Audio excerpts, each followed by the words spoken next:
বাংলাদেশের রাজনীতিতে সাম্প্রতিক সময়ে আলোচিত একটি নাম শরীফ ওসমান হাদী।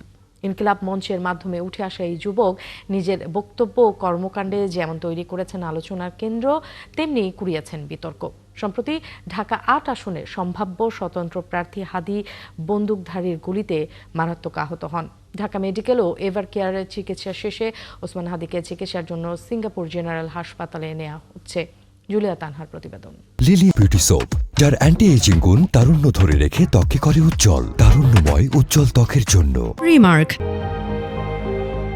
ঝালকাঠির নলসিটির ভূমিপুত্র শরীফ ওসমান হাদী। পিতা ছিলেন মাদ্রাসা শিক্ষক, তিনি প্রয়াত হয়েছেন।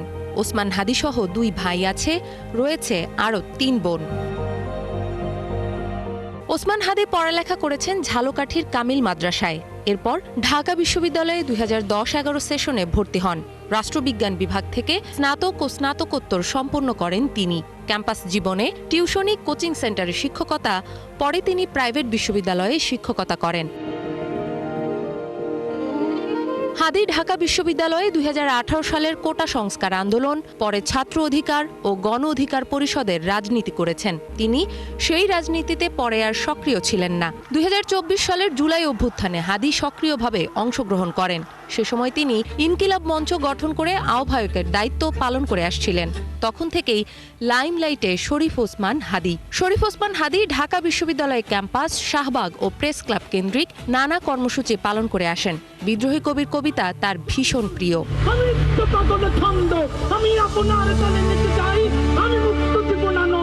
জ্বালাময়ী বক্তব্য দিয়ে অনিয়ম, ফ্যাসিবাদ, আধিপত্যবাদ ও সরকারের কাজের সমালোচনা করতেন তিনি। গোপালগঞ্জের নাম মুছে ফেলা, ধানমন্ডি 32-এর বাড়ি ভাঙা, বক্তব্যে কিছু অশালীন শব্দ ব্যবহারে হাদী সমালোচনার শিকারও হন।